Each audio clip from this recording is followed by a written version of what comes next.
गरीब माँ और 5 बेटियों का गाजर घर। बाबूजी, रोटी बना दी है, खा लीजिएगा, मैं खेत पर जा रही हूँ। तभी खटिये पर से बूढ़ा रामा खांसते हुए बोला, अरे बहू, ये ले, मेरी शॉल लेती जा, बाहर बड़ी ठंड पड़ रही है। नहीं बाबूजी, इसकी जरूरत आपको ज्यादा है, क्योंकि घर में ओढ़ने को एक भी कंबल नहीं। माँ, आज हम तीनों भी आपके साथ चलेंगे खेत पर बच्चों, तुम्हारे पास स्वेटर भी नहीं, सर्दी लग जाएगी। माँ, जल्दी तो आपको गुलिया दीदी और तानी दीदी को भी लगेगी। अगर हम जब एक साथ मिलकर खेत पर काम करेंगे तो ज्यादा पैसे आएंगे और फिर हम कंबल खरीद लेंगे। मेरा राजा बेटा कितना समझदार हो गया है, माँ के दुख को समझने लगा है। सरिता अपने बच्चों के साथ खेत पर आती है, जो कि जंगल के पास पड़ता था। बच्चों, हमें आज के आज खेत जोतकर गाजर की फसल बोनी है। सरिता की चारों बिटिया और राजा भी कड़ी मेहनत से बंजर खेत को जोतते हैं और फिर सब मिलकर खेती करते हैं। दिन बीतते हैं। एक रोज जब सरिता घर आती है तो वो अपने पति को घर में जुआ खेलते देखती है। अरे बिरजू, भूख लगी है।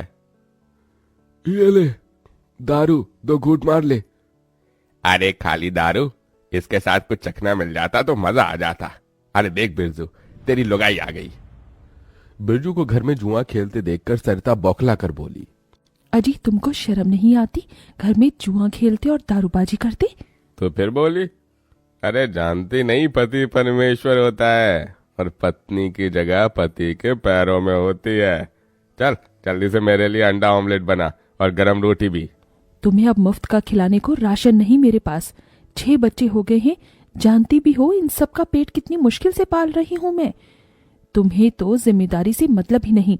घर में बूढ़ा बीमार पिता है, तुम तो कमाने गए थे ना, फिर क्या हुआ? आते ही पैसे मांगने लगी। पति ने खाया पिया कि नहीं ये तेरा बाप पूछेगा। नशे में तो बिरजू सरिता से अकड़ते हुए अपनी चमड़े की चप्पल निकालकर उसे बहुत पीटता है। ये ले, और लड़ाएगी जुबान? मैं कमाता नहीं तो क्या इस घर में मेरी इज्जत नहीं होगी? ये ले। बचाओ, ओह बचाओ, माँ को मत मारो पिताजी। तभी लड़खड़ाते हुए बिछौने से उठकर बूढ़ा रामा कहता है, अरे निकम्मे, छोड़ दे बहू को, निकल जा इस घर से तू, और फिर कभी शक्ल मत दिखाना। अरे ये मेरा घर है, मैंने बनाया है इसे। बिरजू चला जाता है। तभी रामा रोते हुए बोलता है, अरे जाने कैसे उड़ाऊं बेटे को जन्म दे दिया है मैंने। मेरे हाथों भारी गलती हो गई जो इसे तेरी शादी कराई। बहू माफ कर दे मुझे। पर उस 5 बेटियों की गरीब माँ का दुख इतना ही नहीं था कि एकदम से जोरदार तूफान उठा और झोपड़ी की छत हवा के झोंके से उखड़ कर गिर गई। हे भगवान, इतना भयंकर तूफान! तानी, गुड़िया, अंजू, तुम तीनों सोनी, राजा और मुनिया को लेके बाहर निकलो, मैं दादाजी को लेकर आती हूँ। उठिए बाबूजी। नहीं बहू, तू जा, मेरा समय आ गया है। तुझे उन 5 बच्चियों की सौगंध, तेरे बाद उन्हें देखने वाला कोई नहीं। जा बहू, जा। सरिता के बाहर निकलते ही पूरी झोपड़ी गिर जाती है। सरिता छाती पीट पीट कर रोने लगती है। बाबूजी। अरे कैसा निर्दयी है रे तू ऊपर वाले! क्या मिला आखिर, क्या मिला तुझे मेरा घर उजाड़ कर? तू खुद तो अपने घर में सो रहा है और मेरी 5 बेटियों को बेघर कर दिया। जवाब दे, तू बोलता क्यों नहीं? सरिता को टूट कर रोता देखकर उसकी 5 बेटी भी बिलख बिलख कर रोती है। चुप हो जाओ माँ, रो मत। माँ, मुझे जल्दी ठंड लगती है। हे भगवान, इतनी बर्फ गिर रही है, मुझे इस ठंड से अपने बच्चों को बचाना होगा। सरिता सबका दरवाजा खटखटाती है, मगर कोई भी मुसीबत में उसकी मदद नहीं करता। हार कर वो अपने जंगल वाले गाजर के खेत में आ जाती है और सब रात भर ठंड से कांपते ठिठुरते हुए बीतती है। माँ, बहुत भूख लगी है। हाँ माँ, मुझे भी भूख लगी है। तभी सरिता की सबसे बड़ी बेटी तानी खेत में देखती है जहां लाल लाल गाजर उगे थे। देखो माँ, हमारे खेत में तो गाजर तैयार हो गए हैं। फिर तानी अपने सभी भाई बहनों को गाजर तोड़ कर देती है। ये लो मेरी बहनों, गाजर खा लो। अपनी बेटियों को ठंड में ऐसे देख उस गरीब माँ का मन अपार दुख से भर जाता है। अपनी इस गरीब लाचार माँ को माफ कर देना बच्चों, तुम्हें ये ठंड भोगना पड़ रहा है। तभी एकदम से दिन का माहौल रात सा हो जाता है और तेजी से बर्फ गिरने लगती है।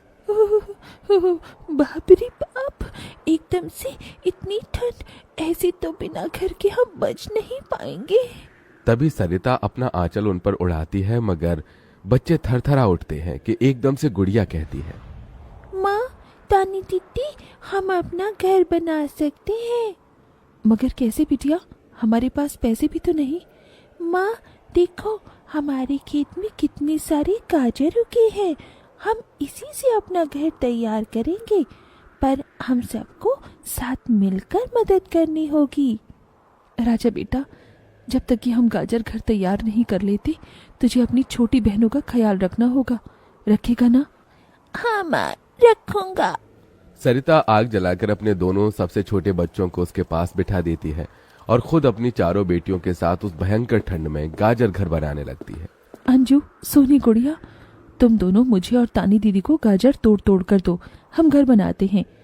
ठीक है माँ।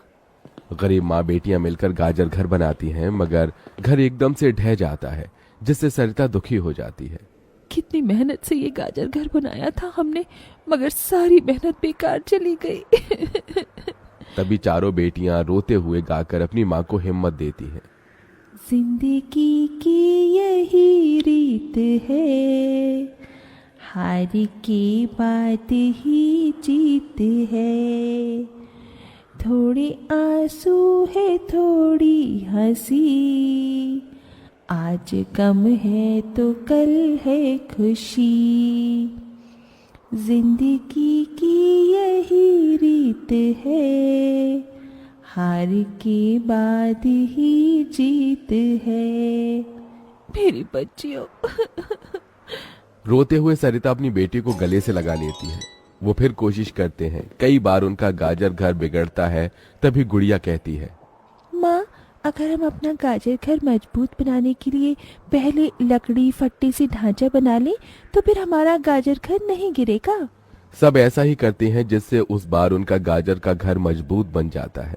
सरिता अपनी पांचों बेटियों और बेटे के साथ घर के अंदर आती है, तब जाकर उनके शरीर को गर्माहट महसूस होती है। अरे वाह माँ, दीदी, आप सबने कितना सुंदर गाजर घर बनाया है, और ये कितना गर्म भी है। तभी सरिता अपने बेटे बेटियों का मुंह देखती है, सबकी आंखों में भूख थी।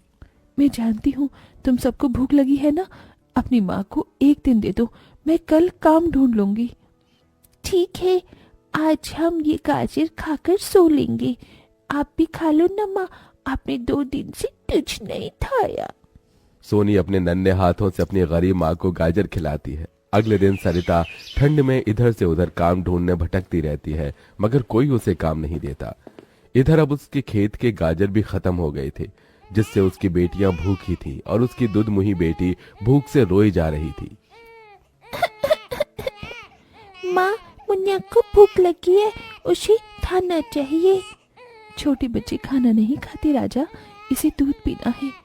हे बसुरी बजैया, एक माँ की ममता की इतनी भी परीक्षा मत लो कि वो अपने बच्चे को दूध भी ना पिला सके। तभी सरिता को द्वार पर एक गाय के रंभाने की आवाज सुनाई दी। माँ, लगता है बाहर गाय आई है। सरिता अपनी बेटियों के साथ बाहर आकर देखती है तो गाय के थन से दूध की धारा बहे जा रही थी। इस गाय के थन में कितना दूध गिर रहा है। सरिता गाय का गर्म दूध अपनी बेटी को पिलाती है। तभी गाय उसके खेत में जाकर गोबर कर देती है, जिससे एकदम से जादू होता है और खेत लाल चमकदार गाजर से भर जाता है। माँ, ये तो कोई जादुई गाय लगती है। देखो, हमारे खेत में कितने गाजर हो गए। हाँ गुड़िया, मैं जादुई गाय हूँ। मुझे वरदान प्राप्त है, जिस भी बंजर खेत में मैं गोबर करूंगी वो फसल से भर जाएगी। मैं इससे पहले भी तुम्हारे खेत में आई थी। इसका मतलब गौ माता, आपकी वजह से उस वक्त भी मुझ गरीब के बंजर खेत में गाजर उगी थी। आपका कोटि कोटि धन्यवाद गौ माता। माँ, तुम काम ढूंढ रही थी ना, अब मैं ढूंढना। तुम तो कितना अच्छा गाजर का हलवा बनाती हो, और गाय के दूध से खोया, घी, दूध सब बनता है। तुम हलवा बनाकर बेचो। सरिता उस गाय के दूध से घी खोया तैयार कर लेती है और गाजर का हलवा बनाकर बेचने लगती है, जो कि लोगों को खाने में स्वादिष्ट लगता है।